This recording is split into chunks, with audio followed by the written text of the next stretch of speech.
하나님의 말씀은 에스겔 17장 1절로부터 10절까지의 말씀을 교독을 합니다. 구약성경 1173페이지입니다. 구약성경 1173페이지에 있는 에스겔 17장 1절로부터 17절까지의 말씀 교독합니다. 1절의 말씀을 제가 먼저 봉독해 올립니다. 여호와의 말씀이 내게 임하여 이르시되 인자야 너는 이스라엘 족속에게 수수께끼와 비유를 말하라. 여호와께서 이같이 말씀하여 이르시되 색깔이 화려하고 날개가 크고 깃이 길고 털이 숱한 큰 독수리가 레바논에 이르러 백향목 높은 가지를 꺾되 그 연한 가지 끝을 꺾어 가지고 정사하는 땅에 이르러 산에 소를 두고 또 그 땅의 종자를 꺾어 옥토에 심되 수양버들 가지처럼 큰 물가에 심더니 그것이 자라며 빠져서 녹지 아니하여 포도나무고 굵은 가지와 다른 가지가 나 포도나무가 되어 그 가지는 독수리를 요하였고 그 뿌리는 독수리 아래에 있었더라. 또 날개가 크고 털이 많은 큰 독수리 하나가 있었는데 그 포도나무가 이 독수리에게 물을 받으려고 그 심어진 두둑에서 그를 향하여 뿌리가 뻗고 가지가 퍼졌도다. 그 포도나무를 큰 물가 옥토에 심은 것은 가지를 내고 열매를 맺어서 아름다운 포도나무를 이루게 하려 하였습니다. 두 절 길지만 같이 읽겠습니다. 너는 이르기를 주 여호와의 말씀에 그 나무가 능히 번성하겠느냐? 이 독수리가 어찌 그 뿌리를 빼고 열매를 따며 그 나무가 시들게 하지 아니하겠으며 그 연한 잎사귀가 마르게 하지 아니하겠느냐? 많은 백성이나 강한 팔이 아니라도 그 뿌리를 뽑으리라. 볼지어다 그것이 심어졌으나 번성하겠느냐? 동풍에 부딪힐 때에 아주 마르지 아니하겠느냐? 그 자라던 두둑에서 마르리라 하셨다 하라. 아멘. 오늘 말씀은 하나님께서 에스겔 선지자를 통해서 이스라엘 백성에게 말씀하고 있는 비유입니다. 이스라엘 백성에게 수수께끼와 비유를 말하라. 수수께끼 같은 말이고 비유의 말인데 수수께끼는 이다라고 하고 비유는 마샬이라고 하는데 여기서 수수께끼라고 했을 때 삼손이 사자를 잡고 블레셋 사람들에게 내었을 때 말한 그런 수수께끼를 이야기하는 똑같은 단어를 쓰고 있죠. 그래서 사실 오늘 본문의 말씀은 11절 이후에서 하나님께서 해석을 해주기도 하지만 역사적인 상황을 잘 모르면 도대체 이게 무슨 말인지 해석을 봐도 이해가 되지 않는 말이기도 합니다. 그렇다면 이 역사적인 상황은 어디로 돌아가냐 하면 유다의 멸망 시기로 돌아가야 됩니다. 열왕기하 마지막 장, 역대하 마지막 장에 보면 유다가 어떻게 멸망했는지 잘 기록되어 있죠. 남유다의 거의 마지막 왕이었던 왕이 누구냐 하면 남유다의 3대 성군으로 불리었던 요시야 왕이었습니다. 이 요시야 왕은 하나님의 말씀을 발견하고 회개하고 전국적으로 회개 운동을 일으키고 우리가 하나님께로 돌아가자라고 종교 부흥 운동을 일으킨 왕이었습니다. 그럼에도 불구하고 그 이전에 므낫셋 왕의 반역과 여러 왕들의 범죄가 너무 심했고 이스라엘 백성들이 우상을 섬긴 범죄가 너무 심해서 하나님은 남유다 백성들에 대한 심판을 멈추지 않겠다라고 경고하시죠. 그러면서 요시야 왕에 대해서는 내가 하나님을 성실히 섬겼기 때문에 이것을 보지 못하고 죽고 평안히 영원하게 묘실에 들어갈 것이다 라고 얘기합니다. 그런데 이때 어떤 일이 있었느냐? 이 당시에 중동 지방에 두 개의 큰 대국이 있었습니다.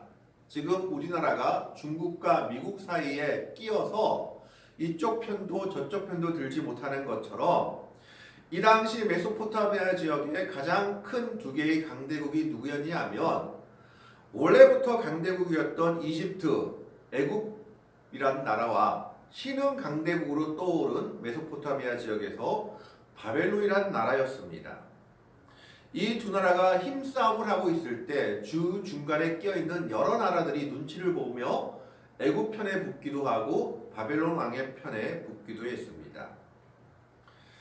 이때 애굽 왕 바론 누고가 군대를 일으키니까 요시야 왕이 거기에 대항해서 바론 누고와 전투를 벌이다가 애굽 군대의 화살에 맞고 그만 숨지고 맙니다.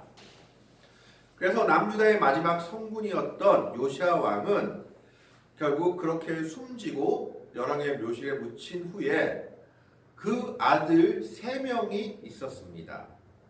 그 3명의 이름은 여러 이름이 있었는데 변경된 이름으로 말하자면 첫째 아들의 이름이 여호야김, 둘째 아들이 여호아하스, 셋째 아들이 시드기야였습니다.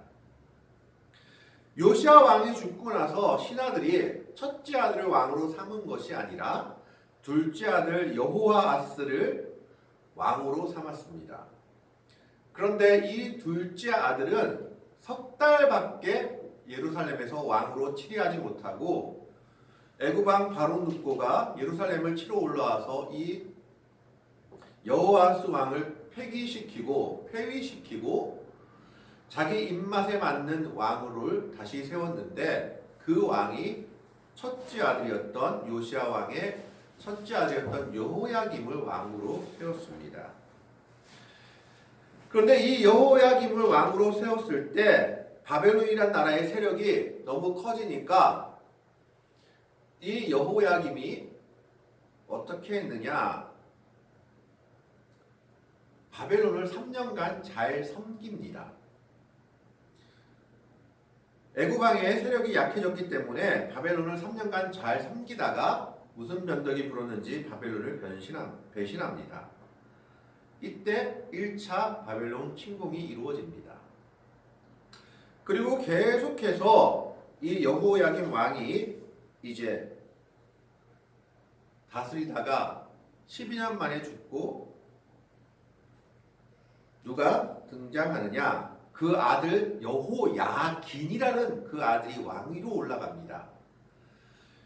그런데 이 아들이 왕이 된 지 석 달 만에 이 여호야긴 왕이 애굽 편을 넘어드니까 바벨론 왕이 신하를 보내서 자기가 직접 오며 2차 침공을 가합니다. 그래서 이때 성전을 불태우고 많은 사람들을 포로로 잡아가고 이 여호야긴 왕 18살이었던 여호야긴 왕도 포로로 잡아가 버립니다. 그러면서 이 여호야긴 왕을 잡아가고 나서 바벨론은 자기 말을 잘 들을 것 같은 사람을 또 왕으로 세웁니다. 그 왕이 누구였냐 하면 요아스 왕의 셋째 아들이었던 시드기야였습니다. 그래서 사실 여호야긴, 시드기야는 다 애굽식 이름, 바벨론식 이름이지 히브리식 이름은 아닙니다. 왕으로 세우면서 자기 식대로 이름을 바꾼 거죠. 그래서 시드기야 왕을 어떻게 보면 바벨론의 왕을 말을 잘 듣는 왕으로 세우고 물러나게 됩니다. 이때가 예레미야가 활동하던 시기고 또 바벨론 왕이 2차 침공하던 시기에 에스겔이 포로로 잡혀갔었습니다. 그래서 에스겔서의 역사가 바로 이 시기를 이야기하고 있습니다.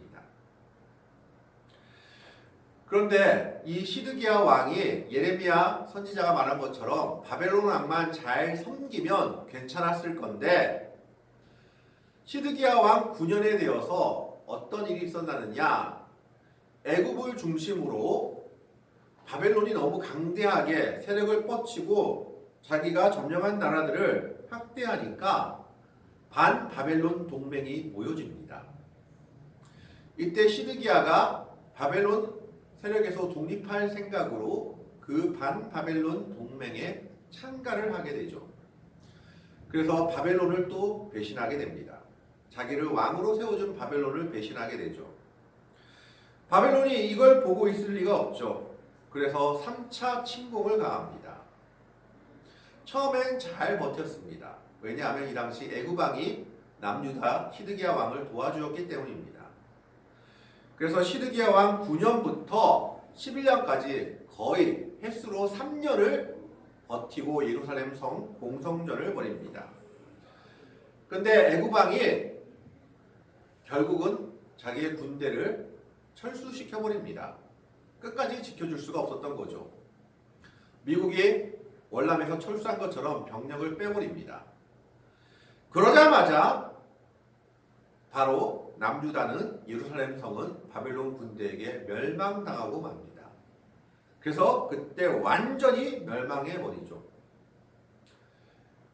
성전과 왕궁이 완전히 불타고 성전에 있던 모든 기물들이 이때 바벨론으로 옮겨졌습니다.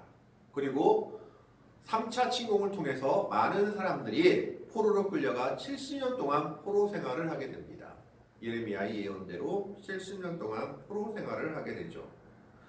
바로 이것이 그 당시 역사적인 배경입니다. 가장 선한 왕이었던 마지막 선한 3대 성군의 왕이었던 요시야 왕이 죽고 둘째 아들인 여호아하스가 왕이 되었는데 애굽 왕이 별로 마음에 안 들어서 이 여호아하스를 자기가 석 달 만에 침공하고 폐위시키고 자기 말을 잘 듣는 첫째 아들 여호야김을 왕으로 세웠는데 이 왕이 바벨론 왕의 위력에 눌려서 바벨론을 섬기다가 3년 만에 배반하니까 바벨론이 2차 침공을 가하고 그 다음에 말 잘 듣는 척 하다가 죽고 나서 그 아들 여호야긴 왕의 아들이 여호야긴이 왕이 되었는데 이 여호야긴도 바벨론에 대해서 적대적이니까 바벨론이 바로 쳐들어와서 석 달 만에 그를 포로로 끌고 가버립니다. 18살이었던 이 소년을. 이것이 2차 침공이고 이때 성전이 불타버렸습니다. 그러고 나서 바벨론은 자기 말 잘 듣는 시드기야라는 요시야 왕의 셋째 아들을 왕으로 세웠는데 이 왕이 바벨론 왕의 세력에서 벗어나고자 애국과 동맹을 맺고 자기가 다스린 지 9년 만에 배반합니다. 이것을 보고 있던 바벨론이 다시 3차 침공을 강해서 횟수로 3년 만에 거의 만 2년 만에 예루살렘 성을 함락시켜버리고 시드기야 왕은 몰래 도망가다가 바벨론 병사들에게 붙잡혀서 왕 앞에 끌려가 자식들이 그 눈앞에서 다 죽임을 당하고 두 눈이 뽑히는 수모를 당하고 그렇게 죽습니다. 이것이 역사적인 배경입니다. 거기에 대해서 오늘 본문 얘기하고 있는 겁니다. 3절의 말씀을 한번 보겠습니다. 3절을 한번 보여주시기 바랍니다. 3절 보면 여호와께서 이같이 말씀하여 이르시되 색깔이 화려하고 날개가 크고 깃이 길고 털이 숱한 큰 독수리가 레바논에 이르러 백향목 높은 가지를 꺾되. 이게 무슨 말이냐면 여기서 털이 숱한 날개가 크고 깃이 색깔이 화려하고 털이 숱한 큰 독수리는 누구냐 하면 바벨론 왕 느부갓네살을 가리킵니다. 근동의 여러 나라 메소포타미아의 여러 나라를 정복한 바벨론 왕 느부갓네살을 가리키는데 이 독수리가 레바논에 이르러 백향목 높은 가지를 꺾되. 자, 백향목 높은 가지를 꺾었다.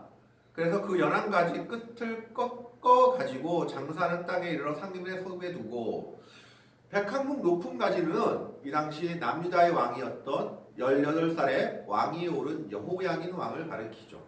여호야긴 왕을 포로로 붙잡아간 것을 이야기합니다.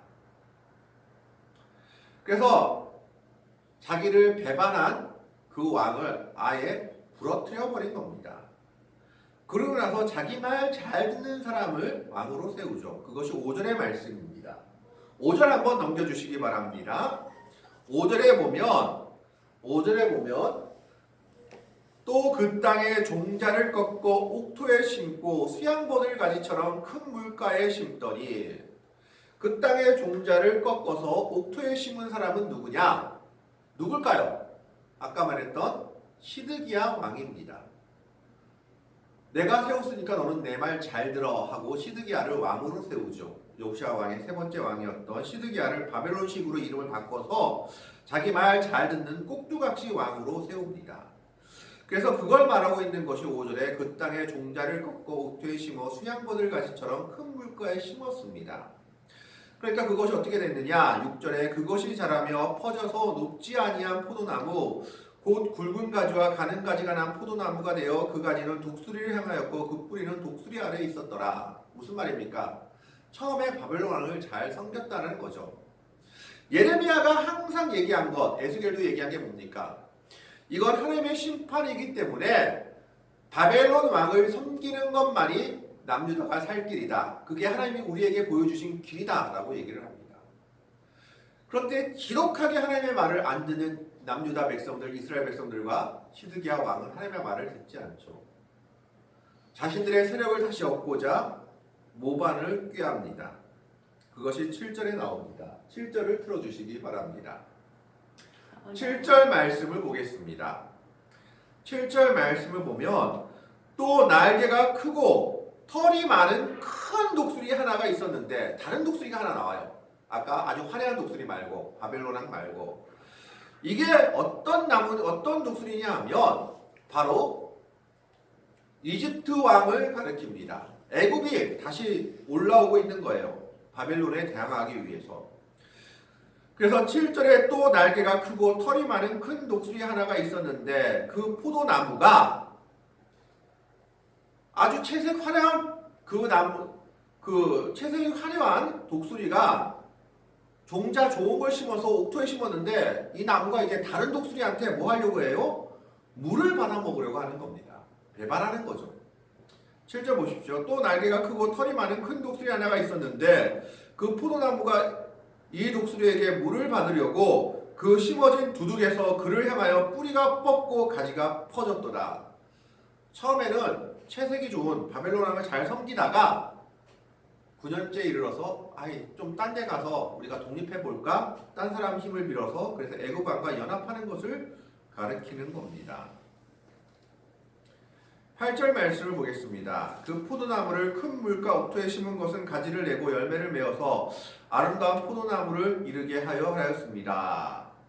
자, 9절 말씀을 보겠습니다. 9절 한번 읽어보죠. 같이 읽습니다. 시작. 너는 이르기를 주 여호와의 말씀에 그 나무가 번성하겠느냐? 이 독수리가 어찌 그 뿌리를 빼고 열매를 따며 그 나무가 시들게 하지 아니하겠으며 그 연한 잎사귀가 마르게 하지 아니하겠느냐? 많은 백성이나 강한 팔이 아니라도 그 뿌리를 뽑으리라.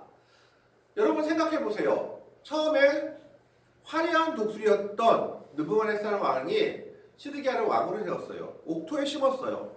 근데 다른 독수리가 그 나무를 빼앗으려고 합니다. 그러면 처음 독수리가 그걸 놔둘까요? 그 나무를 어떻게 할까요? 없애버리겠죠. 다른 놈한테 뺏기기 전에. 지금 하나님은 그걸 얘기하는 겁니다. 야, 처음 독수리가 이거 놔두겠니? 이 나무 그냥 놔두겠니? 둘째 독수리가 내가 심은 나무를 먹으려고 하는데 자기 것으로 만들려고 하는데 얼마 안 되는 백성이 올지라도 너희는 멸망당할 것이야. 왜? 그게 열왕기상 역대하에 보면 잘 나타나 있어요. 바벨론 왕 느부갓네살하고 시드기야가 약조를 맺을 때 누구의 이름을 걸고 약조를 맺었는지 아십니까? 성경에 보면 예레미야나 보면 절대 바벨론 왕 섬기는 신의 이름으로 약조를 맺지 않았습니다. 하나님의 이름을 걸고 여호와의 이름을 걸고 약조를 맺었습니다. 하나님의 이름을 걸고 우리가 잘 섬기겠다 약조를 맺었는데 그 하나님의 이름을 걸고 맺은 약조를 시드기야 왕이 헌식자처럼 버리려고 한 것입니다. 하나님이 거기에 대해서 심판하시는 것이죠. 하나님은 끊임없이 예레미야 선지자, 에스겔 선지자, 여러 선지자를 통해서 뭐라고 얘기했냐면 바벨론 왕을 섬겨라. 그래야 너희가 산다. 라고 얘기했는데 이것이 내가 너희에게 주는 심판이다. 라고 얘기했는데 하나님의 백성이라고 하는 이스라엘 백성들은 끝까지 그 말을 듣지 않습니다. 야, 다른 길로도 내가 살 길이 있을 것 같아. 우리가 독립할 길이 있을 것 같아. 애굽 왕과 연합하면 바벨론 왕을 이길 수 있을 것 같아. 이겨집니까? 헬스로 3년을 버텼지만 결국 애굽 왕은 그들을 끝까지 돕지 못합니다. 물러나죠. 10절 말씀 보겠습니다. 볼지어다 그것이 심어졌으나 번성하겠느냐. 나무가 여기저기 왔다 갔다 하니까 이 나무가 잘 자라겠느냐 이 말입니다. 동풍에 부딪힐 때에 아주 마르지 아니하겠느냐.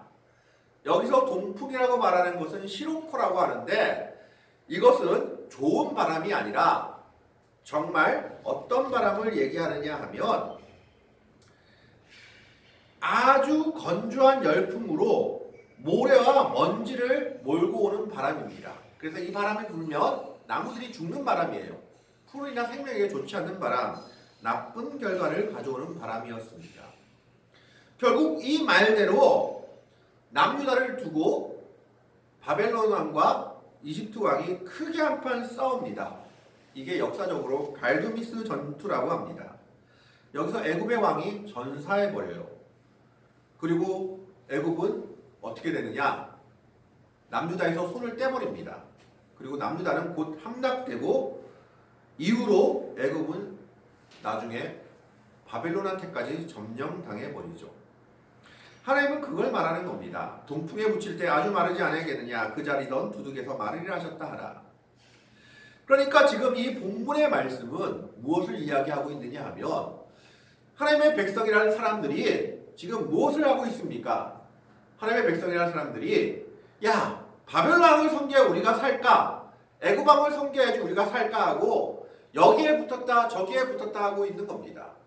그런데 문제가 하나 있습니다. 여기에 하나님이 하나도 없습니다.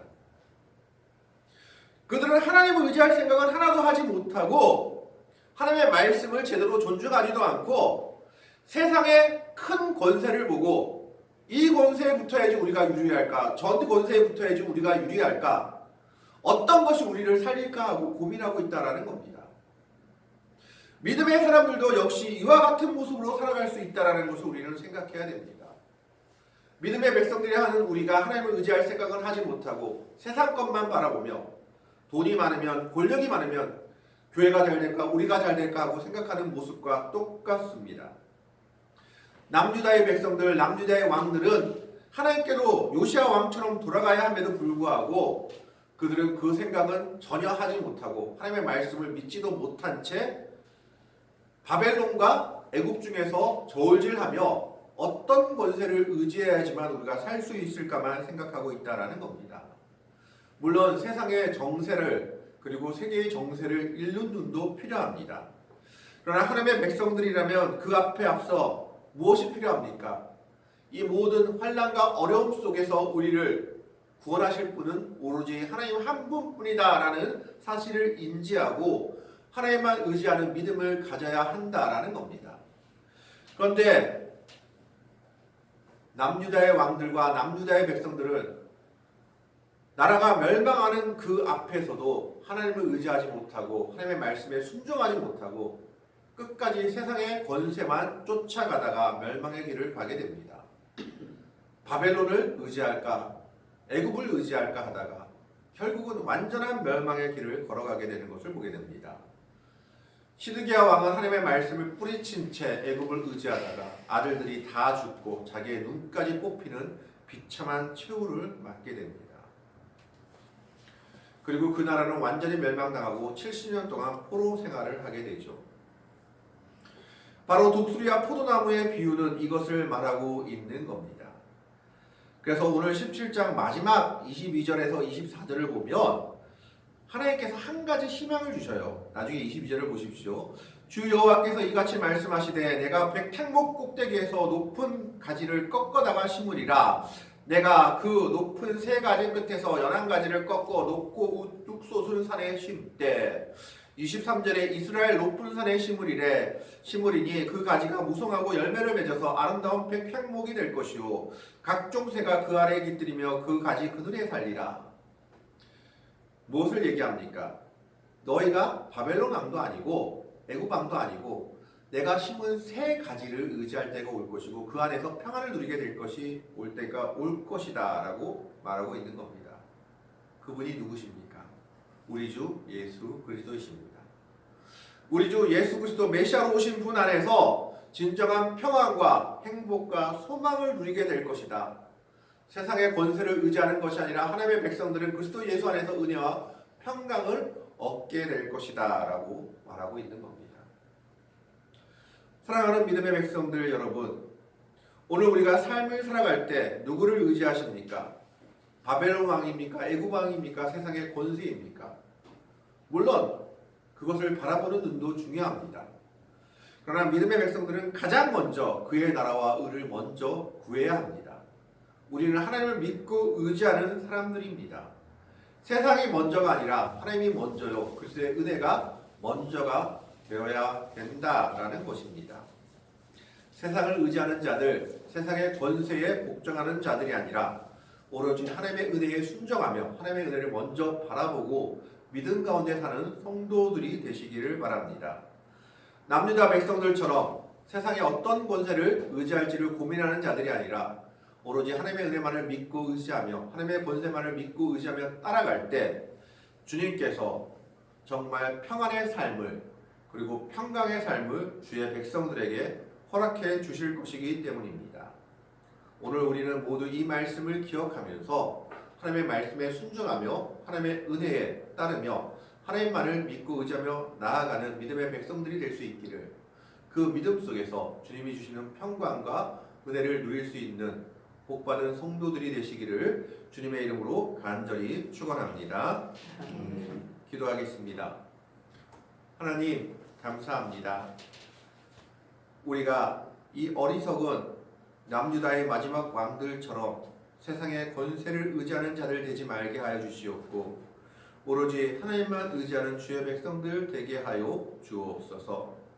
주의 백성이 세상을 따라 흘러가지 않게 하시고 세상의 권세에 복종하지 않게 하시고 오직 하늘의 권세를 바라볼 수 있게 하시고 하나님의 은혜를 쫓아 살아갈 수 있는 믿음의 백성들이 되기를 바라오니 믿음을 따라 행하는 모든 일들에 하나님의 놀라운 역사들이 있기를 바라오며 참으로 믿음의 권세 아래서 행하는 모든 일들 속에 하나님의 놀라운 역사를 바라볼 수 있게 하여 주옵소서.